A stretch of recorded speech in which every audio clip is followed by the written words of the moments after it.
नमस्कार, मैं हूं अंकुर और आप देख रहे हैं सत्यहिंदी.com।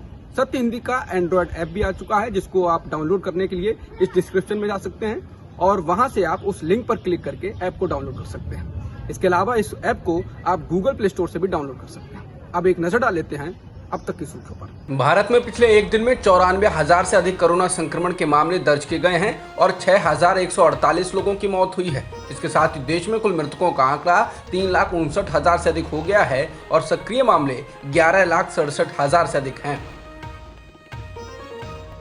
भारत में पिछले एक दिन में 6,000 से अधिक मौतों का आंकड़ा आने के पीछे बिहार सरकार द्वारा मौतों के आंकड़े को रिवाइज करना है।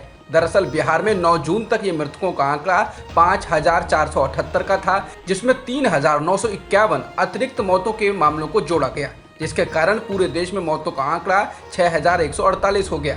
बिहार सरकार की ओर से जानकारी दी गई कि अब तक मौतों का जो आंकड़ा 5,424 बताया गया था वो गलत था, जबकि असली आंकड़ा 9,375 है।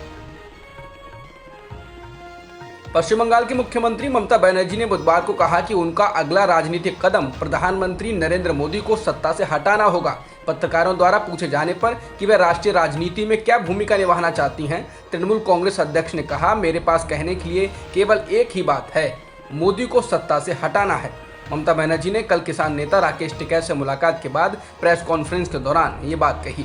इसके साथ ही उन्होंने कहा कि वो किसानों को लेकर दूसरे राज्यों के मुख्यमंत्रियों से बात करेंगी। कृषि कानूनों और किसान आंदोलन पर दिए गए कृषि मंत्री नरेंद्र सिंह तोमर के बयान के बाद कांग्रेस पार्टी ने उनका इस्तीफा मांगा है। तोमर ने कहा था कि सरकार किसानों से हर मुद्दे पर बात करने के लिए तैयार है, लेकिन कृषि कानूनों के रद्द होने पर कोई बात नहीं होगी। तोमर ने कहा यह कानून किसानों के हित में है। जिसके बाद कांग्रेस प्रवक्ता सुप्रिया श्रीनेत ने कहा कि अगर किसान कृषि कानूनों को रद्द करने की बात नहीं करेंगे तो क्या वो सरकार से मौसम को लेकर बातचीत करेंगे।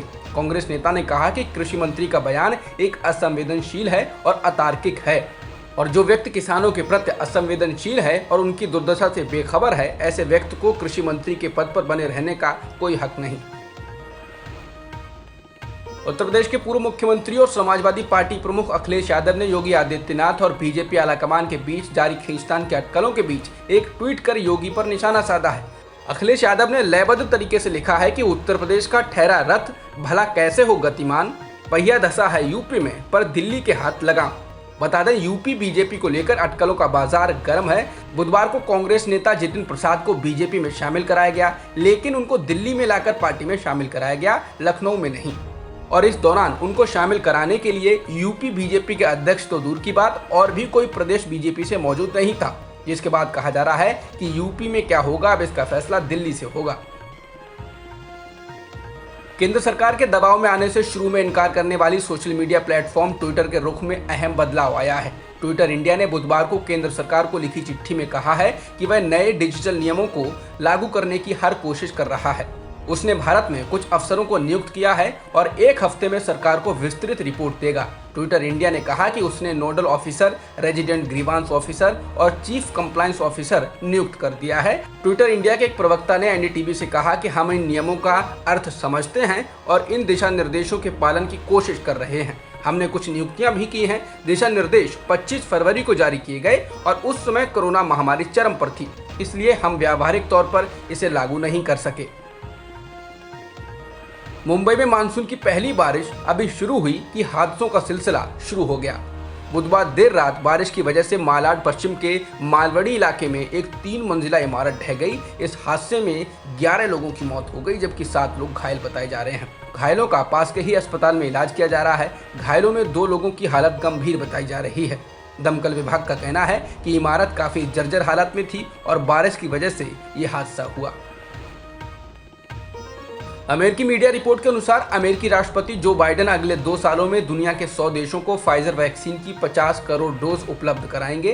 कुल 50 करोड़ में से 20 करोड़ डोज इस साल बांट दी जाएंगी और बाकी बची अगले साल बांटी जाएंगी।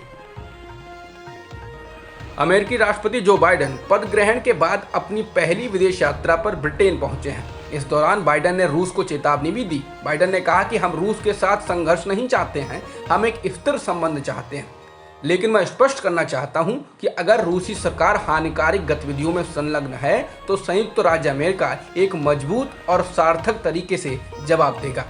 बता दें बाइडेन 8 दिवसीय यूरोपीय यात्रा पर हैं। अब तक की खबरों में इतना ही। बाकी खबरों के लिए बने रहिए सत्यहिंदी.com के साथ।